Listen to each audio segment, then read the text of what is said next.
Hello friends, welcome to the UPSC analyser. तो आज हम 8 अगस्त का इंडियन एक्सप्रेस डिस्कस कर रहे हैं। Yesterday someone of you commented कि आपको समझ नहीं आ रहा जो मैं एक्सप्लेन कर रही, आपको एडिटोरियल समझ नहीं आ रहे। The thing which you need to understand कि न्यूज़पेपर जो है is just an add on to your preparation. जो बेसिक्स हैं वो आपको स्टैंडर्ड बुक से ही कवर करने हैं। फॉर एग्जांपल, कल जो एडिटोरियल था पार्लियामेंट डिबेट एंड डिस्कशंस पर, उस एडिटोरियल को समझने के लिए आपको एंटी डिफेक्शन के प्रोविजंस पता होने चाहिए, विप पता होना चाहिए। And those who are new they will take some time to match the rhythm of the newspaper sometimes, क्योंकि न्यूज़ इंटरलिंक्ड होती है। फॉर एग्जांपल, जो कल पीयू रिसर्च सर्वे पर मुस्लिम की स्टैटिस्टिक्स आई थी, उससे पहले एक बार हिंदू की स्टैटिस्टिक्स आ चुकी, तो आपको उन दोनों डेटाबेस को कंपेयर करना था। तो ज़रूरत है कि आप डेली न्यूज़पेपर पढ़ें, तो ही आप लिंक बना पाएंगे। और सबसे ज़्यादा इंपॉर्टेंट चीज़ ये है कि आप स्टैंडर्ड बुक्स पहले पढ़ लें। अगर आप स्टैंडर्ड बुक्स नहीं पढ़ा होगा, आपको बेसिक टर्मिनोलॉजीज़ नहीं पता होगा, तो न्यूज़पेपर सिंक इन करने में आपको बहुत टाइम लगेगा। और अगर आप ये चाहते हैं कि मैं ही आपको टर्मिनोलॉजीज एक्सप्लेन करूं, फॉर एग्जांपल एडिटोरियल जब मैं पढ़ा रही हूँ तो मैं आपको ये बताऊं एंटी डिफेक्शन क्या होता है, विप क्या होता है, तो न्यूज़पेपर बहुत लंबा एक्सटेंड हो जाएगा, लगभग 1 घंटे का एक्सटेंड हो जाएगा। तो अगर आपके अंदर उतना पेशेंस है कि आप 1 घंटे तक न्यूज़पेपर पढ़ सकते हैं, तो आप वो भी मुझे कॉमेंट सेक्शन में बता सकते हैं। तो आज हम शुरू करते हैं आज का न्यूज़पेपर। टोक्यो ओलंपिक्स में हमने 7 मेडल्स अब तक जीत चुके हैं। गोल्ड मिला है Neeraj Chopra men's javelin, silver Ravi Kumar Dahiya men's freestyle wrestling, Mirabai Chanu women's weightlifting, bronze men's hockey team Bajrang Punia, Lovlina Borgohain और पीवी सिंधु। कल नीरज चोपड़ा को मिला है गोल्ड। तो हम यहाँ पे देख लेते हैं, उन्होंने टोक्यो 2020 सबसे ज़्यादा सक्सेसफुल हो जाएगा, क्योंकि यहाँ पर हमने 7 मेडल्स जीते हैं जो 2012 में जीते गए थे ओलंपिक्स में। तो वो इंडिया के द्वारा 6 मेडल्स जीते गए थे, तो ये अब तक का हमारा बेस्ट ओलंपिक परफॉर्मेंस है। Neeraj Chopra's javelin gold made sure India will leave Tokyo with a record medal haul. The 1 gold, 2 silver and 4 bronze, overtaking the previous best tally of 6 at the London Olympics. तो 2012 में London Olympics में हमने 6 जीते थे और इस बार हमने basically उससे एक ज़्यादा ही जीता है, 7 हो गए। हम आगे चलते हैं। Bajrang gains revenge bronze in dominating wrestling performance. तो बजरंग पूनिया ने डिफीट किया था कजाकिस्तान के ओपोनेंट को 65 किलोग्राम कैटेगरी में, और उन्होंने ब्रॉन्ज लेकर आ रहे हैं वो। हम आगे चलते हैं। यहाँ पर बेसिकली वही टोक्यो ओलंपिक्स के बारे में सारी न्यूज़ है। आज संडे का न्यूज़पेपर है, तो संडे में ज़्यादा कुछ इंपॉर्टेंट होता नहीं है। Government writes to UIDAI seeks Aadhaar use for new voters. तो गवर्नमेंट ने बेसिकली UIDAI को अप्रोच किया है इस प्रपोजल के लिए कि वो इलेक्शन कमीशन को परमिट कर दें कि इलेक्शन कमीशन आधार कार्ड को यूज़ कर सकता है for the registration of new voters. तो बेसिकली गवर्नमेंट ने अप्रोच किया है UIDAI को कि UIDAI उनको इलेक्शन कमीशन को परमिशन दे दे कि वो आधार कार्ड को यूज़ कर सकते हैं for the registration of new voters. अब EPICS होता है basically electronic electors photo identity card या वोटर स्लिप्स। ये allowed under 3 of the Aadhaar authentication for good governance welfare innovation and rules 2020। मतलब बेसिकली आधार का यूज़ किया जा सकता है जो वोटर कार्ड होता है उसको निकालने के लिए। अब जो रूल्स हैं जो कि नोटिफाई किए गए थे ministry of electronics and information technology, उसमें आधार ऑथेंटिकेशन के लिए ये बोला गया देखो अगर आधार का डेटा लिया जाएगा तो यहाँ पे प्राइवेसी ब्रीच होने की बात होती है। लेकिन अगर हम प्रोपोर्शनैलिटी से उसे चेक करें कि कितना फ़ायदा हो रहा है अगर प्राइवेसी ब्रीच भी हो रही, for example in the interest of good governance, अगर गुड गवर्नेंस की ज़रूरत है या फिर लीकेज ऑफ पब्लिक फंड्स की ज़रूरत है या तो ease of living of residents के लिए ज़रूरत है, लोगों को बेटर एक्सेस प्रोवाइड करानी है सर्विसेज के लिए, और तब आप आधार यूज़ कर रहे हो, तो यहाँ पे प्राइवेसी तो ब्रीच हो रही है, लेकिन इससे जो फ़ायदा मिल रहा है वो उससे बहुत ज़्यादा है। तो अगर फ़ायदा बहुत ज़्यादा मिलने वाला हो थोड़ी प्राइवेसी ब्रीच से, तो गुड गवर्नेंस में ऐसा किया जा सकता है कि आधार का यूज़ करवाया जा सकता है भले इसमें प्राइवेसी ब्रीच हो रही हो। To use Aadhaar for such purposes the interested entity. अब आधार को यूज़ करने के लिए सबसे पहले जो भी एंटिटी है, फॉर एग्जांपल ईसी ने गवर्नमेंट को अप्रोच किया, फिर गवर्नमेंट ने क्या किया, वो प्रपोजल UIDAI को दे दिया। अगर UIDAI एग्री कर जाती है, ठीक है कि आप आधार कार्ड यूज़ कर सकते हो इलेक्शन आइडेंटिटी कार्ड के को लिंक करने के लिए, तब तो ठीक है। लेकिन अगर नहीं मानती है, UIDAI मना कर देती है, इस बात को अप्रूव नहीं करती है, तो फिर अमेंडमेंट की ज़रूरत पड़ेगी representation of the people act 1950 और आधार एक्ट 2016। 2019 में कमीशन ने ये बात बोली थी, लॉ सेक्रेटरी को ये प्रपोज किया था इलेक्शन कमीशन ने कि आप representation of the people act में अमेंडमेंट्स कर दीजिए और आधार कार्ड को एम्पावर कर दीजिए, मतलब इलेक्शन कमीशन को एम्पावर कर दीजिए कि वो आधार का डेटा यूज़ कर सकते हैं। फॉर एग्जांपल अगर वो आधार का डेटा यूज़ करेंगे तो जो वो बोगस वोटर कार्ड्स हैं उनको अलग कर सकते हैं, इसके अलावा जो वोटर्स लिस्ट है उनको क्लीन कर सकते हैं। तो एक बैक एंड एक्सरसाइज की तरह हो जाएगी, तो जो भी गलत वोटर कार्ड्स हैं तो उनको सीड आउट किया जा सकता है, वीड आउट किया जा सकता है डुप्लीकेट एंट्रीज़ को, बोगस वोटर्स को। As per the EC's proposed amendment, तो इलेक्शन कमीशन ने प्रपोज किया था कि रिप्रेजेंटेशन ऑफ पीपल एक्ट में अमेंडमेंट कर दिया जाए, और जो इलेक्टोरल रजिस्ट्रेशन ऑफिसर है उसके पास ये पावर होनी चाहिए कि वो अगर आइडेंटिटी को इस्टेब्लिश कराना चाहता है तो वो किसी भी इंसान से उसके आधार कार्ड के लिए पूछ सकता है। लेकिन ये जो प्रपोज्ड अमेंडमेंट था, इसमें ये बोला गया था कि किसी को भी इनरोलमेंट के लिए डिनाई नहीं किया जाएगा अगर वो आधार देने से मना कर देता है। इसके बाद इलेक्शन कमीशन ने इंटरलिंकिंग भी शुरू कर दी थी आधार कार्ड की और जो वोटर आईडी कार्ड है, लेकिन इलेक्शन कमीशन ने ये लिंकिंग शुरू की थी, लेकिन सुप्रीम कोर्ट ने उस पर रोक लगा दी।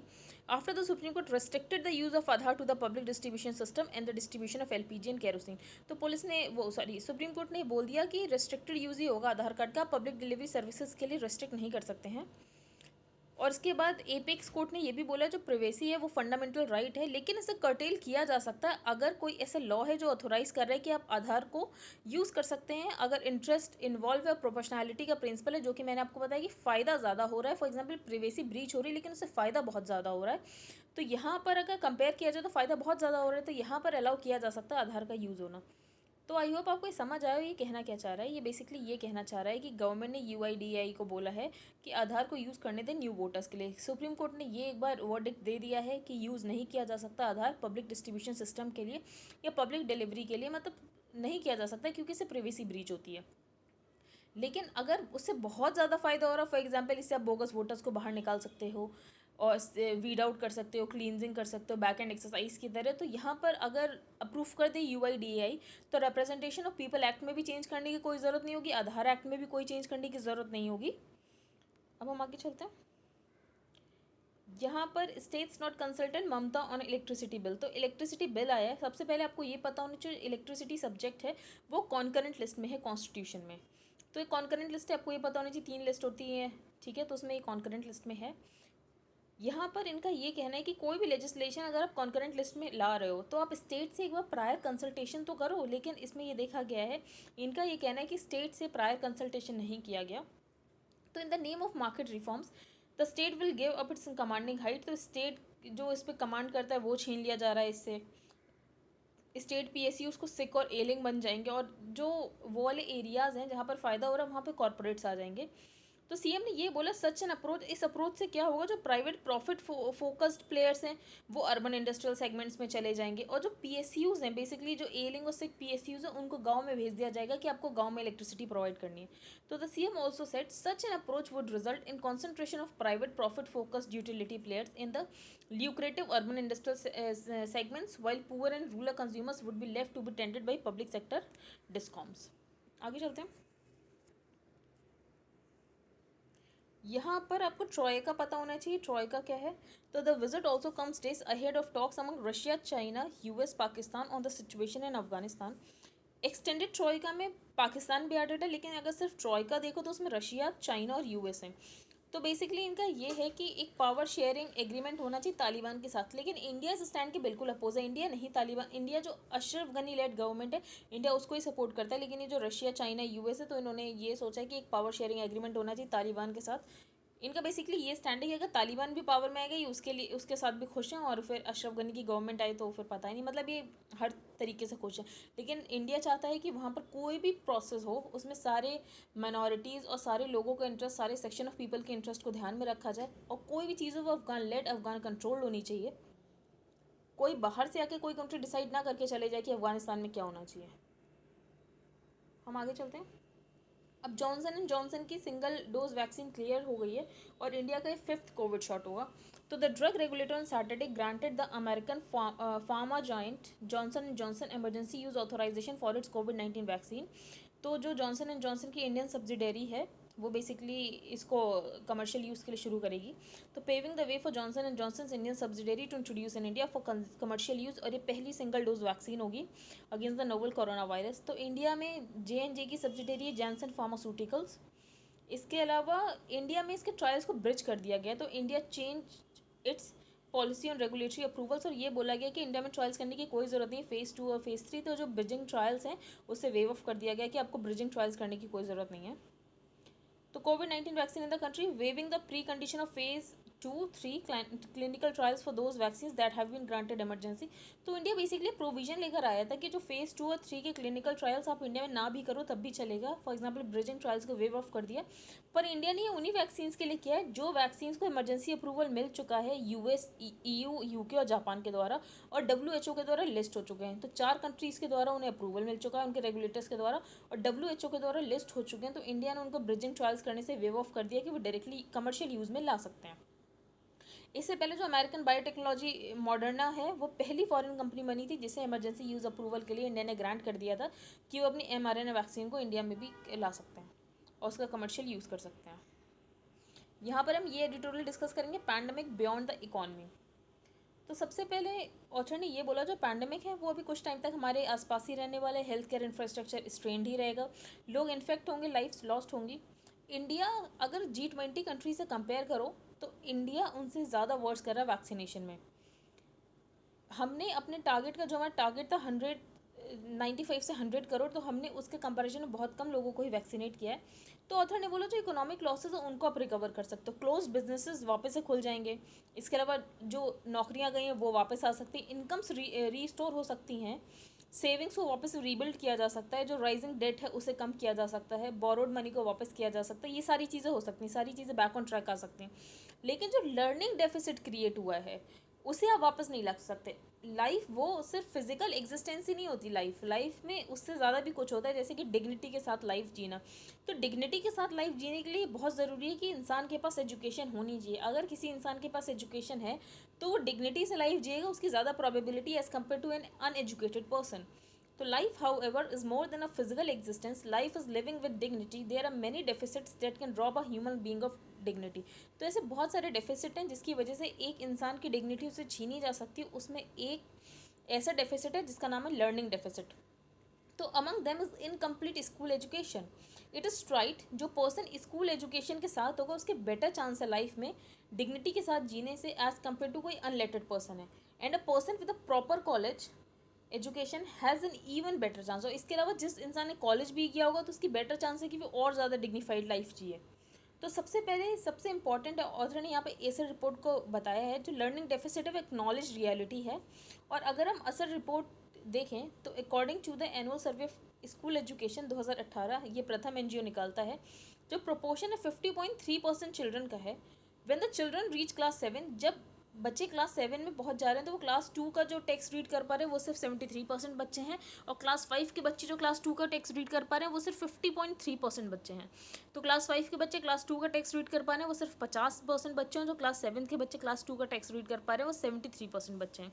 अगर हम इसके अंदर देखें तो लर्निंग डेफिसिट को अगर हम जेंडर, अर्बन, रूरल या रिलीजन, कास्ट, इकोनॉमिक क्लास में डिवाइड करें तो हमें ये पता चलेगा जो सोशल इकोनॉमिक लेटर में जैसे जैसे नीचे जाते जाओ तो ये और भी ज़्यादा डराने वाला है. जैसे कि अगर कोई बच्चा विलेज में पैदा हुआ है, लो एजुकेशन उसने ली है, लो इनकम पेरेंट्स है और वो कैजुअल लेबर है, SC ST से बिलोंग करता, अदर बैकवर्ड क्लास में है, तो उसकी ज़्यादा प्रोबेबिलिटी है कि वो किसी अर्बन प्राइवेट स्कूल में वाले बच्चे से रहने से बहुत पीछे हो जाएगा. तो ये सेल्फ एविडेंट ट्रूथ है और ये असर के द्वारा भी कंक्लूसिव था कि जो अर्बन में रहने वाले बच्चे हैं उनके पास ज़्यादा चांसेस होते हैं एज़ कम्पेयर टू जो रूरल में रहते हैं. अब ऑथर ने बोला है जब मार्च 25, 2020 थी जब लॉकडाउन अनाउंस किया गया था तब से स्कूल बंद है और अब तक स्कूल बंद है, लगभग 16 महीने हो चुके हैं. इस समय ऑनलाइन लर्निंग की बहुत बात की गई कि ऑनलाइन लर्निंग हो रही है, इंटरनल असेसमेंट्स हो रहे हैं, ऑटोमेटिक प्रमोशन हो जा रहा है, 10th-12th के एग्जाम्स नहीं कंडक्ट हुए. सिर्फ 6% रूरल हाउस होल्ड्स हैं और 25% अर्बन हाउस होल्ड्स हैं जिनके पास कंप्यूटर्स हैं. तो यहाँ पे सबसे बड़ी बात तो ये पता चल रही है जो ऑनलाइन लर्निंग है उसमें कितना बड़ा डिजिटल डिवाइड है. सिर्फ 17% रूरल एरियाज़ और 42% अर्बन एरियाज़ हैं जिनके पास इंटरनेट फैसिलिटीज़ हैं, और बहुत सारी वास्ट मेजॉरिटी ऑफ फैमिलीज़ के पास तो स्मार्टफोन्स है भी नहीं. An average child in India starts with a learning deficit, and if she has no learning for 16 months and more, imagine how rapid will the backward slide be. तो author ने सबसे पहले as per the author जो average child है वो India में वो learning deficit के साथ ही शुरू करता. फॉर एग्जांपल ये असर की रिपोर्ट तब की है जब प्री पैंडमिक लेवल की है, तो तब 7th क्लास का बच्चा सेकंड का टेक्स्ट नहीं पढ़ पा रहा, 5th क्लास का बच्चा सेकंड का टेक्स्ट नहीं पढ़ पा रहा है. तो अब तो सिचुएशन और भी ज़्यादा वर्सन हो गई होगी. Schools must reopen soon. तो according to the author school को जल्द से जल्द खोलना चाहिए और उससे पहले सारे बच्चों को वैक्सीनेट करना चाहिए. बीट कंसर्निंग द इकॉनमी, तो ऑथर ने बोला है इकॉनमी कंसर्न करने की बात हो, एजुकेशन की बात हो, या तो फेस्टिवल्स को रिवाइव करने की बात हो, सबसे ज़्यादा इंपॉर्टेंट सबके लिए वैक्सीनेशन। जब वैक्सीनेशन हो जाएगा तो सारी चीज़ें अपने आप ही बैक ऑन ट्रैक हो जाएंगी। तो unless we vaccinate all the people of India, तो जब तक हम सारे लोगों को वैक्सीनेट नहीं कर देते तो स्टार्ट स्टॉप मोड ही चलता रहेगा। फॉर एग्जांपल कहीं इकॉनमी खोली, फिर वापस से लॉकडाउन लग गया। तो रिग्रेटेबली जो वैक्सीनेशन ड्राइव है वो सिर्फ फॉल ही हुई है बिहाइंड शेड्यूल। जैसे कि गवर्नमेंट ने बोला था कि वो दिसंबर 2021 तक सबको वैक्सीनेट कर देगी, लेकिन ऐसा कुछ दिख नहीं रहा है। और इसके अलावा वैक्सीनेशन में भी बहुत ज़्यादा इनक्वालिटीज़ दिखी हैं। फॉर एग्जांपल अर्बन में 30.3% लोग वैक्सीनेट हो चुके हैं, रूरल में सिर्फ 13% लोग हुए, मेन 54%, वीमेन 46%, और poor states for example Bihar में 1.75% लोग वैक्सीनेट हुए हैं, और rich state for example Delhi में 7.5% लोग वैक्सीनेट हो चुके हैं। हम आगे चलते हैं। यहाँ पे नेशनल क्राइम रिकॉर्ड्स ब्यूरो का डेटा कोट किया गया, जिसमें 32,033 केसेस रेप के 2019 में रिपोर्ट हुए हैं। इसका मतलब यह है कि 87 इंडियन वुमेन का रेप डेली हो रहा है। इसमें से लगभग 15% बच्चे हैं। तो स्टैटिस्टिक शेमफुल है, लेकिन उसके बाद हम क्या कर रहे हैं उसके लिए वो और भी ज़्यादा शेमफुल है, क्योंकि कुछ किया नहीं जा रहा है इसके लिए। हम आगे चलते हैं।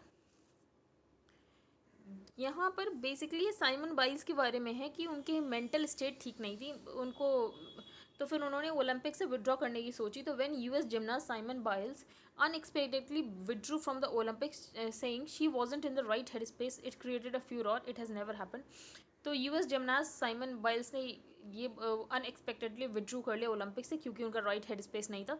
तो ऑथर ने बोला ये रिसेंट टाइम्स में बहुत ड्रामेटिक यू टर्न देखने को मिला है। पहले मेंटल हेल्थ को बहुत स्टिग्मेटाइज किया जाता था, लेकिन अब लोग उसे एम्ब्रेस कर रहे हैं। So much so that while the greatest spectacle of human endurance is on, quitting is being hailed as some sort of a noble act. तो अगर कोई क्विट भी कर रहा है तो उसे एक नोबल एक्ट की तरह देखा जा रहा है। तो काफ़ी यू टर्न देखने को मिला है। यहाँ पर ऑथर ने जैसे बोला है कि जो 13 साल की बच्ची थी जिसने ओलंपिक्स जीते हैं, लोगों को उनका नाम नहीं याद होगा, लेकिन लोगों को साइमन बाइल्स का नाम याद है। तो यहाँ पर ये दिख रहा है कि कितनी इंपॉर्टेंस हो गई है मेंटल हेल्थ की इन द रीसेंट टाइम्स। अब एप्पल आईफोन्स को चेक करेगा चाइल्ड अब्यूज़ पिक्स के लिए। तो Apple is rolling out a true prong mechanism, जो कि फोटोग्राफ्स जो भी डिवाइस में होंगी उसे स्कैन करेगा। उसके बाद चाइल्ड सेक्सुअल अब्यूज़ मटेरियल एक बार अगर क्लासीफाई हो गया तो उसके बाद फिर उनके स्टाफ मैनुअली चेक करेंगे। तो while the move is being welcome by child protection agencies, लेकिन जो डिजिटल प्राइवेसी वाले एडवोकेट्स हैं वो ये कह रहे हैं नहीं, इससे एप्पल प्राइवेसी को ब्रीच करने की कोशिश कर रहा है। तो मैकेनिज्म में एक एप्पल का टूल होगा न्यूरल मैच, जो कि फ़ोटोज़ को चेक करेगा आई क्लाउड में अपलोड होने से पहले, जो कि basically I cloud storage service है एप्पल की। उसके बाद कंटेंट ऑफ मैसेजेस को देखेगा, अगर उन्हें ऐसा कुछ भी लगा तो एप्पल के स्टाफ उसे मैनुअली चेक करेंगे। अगर एक बार कंफर्म हो गया तो वो रिपोर्ट कर देंगे national centre for missing and exploited children को इन द यूएस। तो कैसे कम किया जा सकता है चाइल्ड अब्यूज़, तो ये वाला पॉइंट भी लिखा जा सकता है, एप्पल का एग्जाम्पल दिया जा सकता है। Panel points out NCLT vacancies to MCA. तो मिनिस्ट्री ऑफ कॉर्पोरेट अफेयर्स को जो parliamentary standing committee of finance है उन्होंने ये बात पॉइंट आउट की, जो नेशनल कंपनी लॉ ट्रिब्यूनल वहाँ पर बहुत ज़्यादा वैकेंसीज़ हैं, जिसकी वजह से जो इंसॉल्वेंसी प्रोसीडिंग्स है उन्हें ख़त्म होने में बहुत टाइम लग रहा है, और जो उसका पर्टिकुलर टाइम फ्रेम है उससे ज़्यादा टाइम लग रहा है।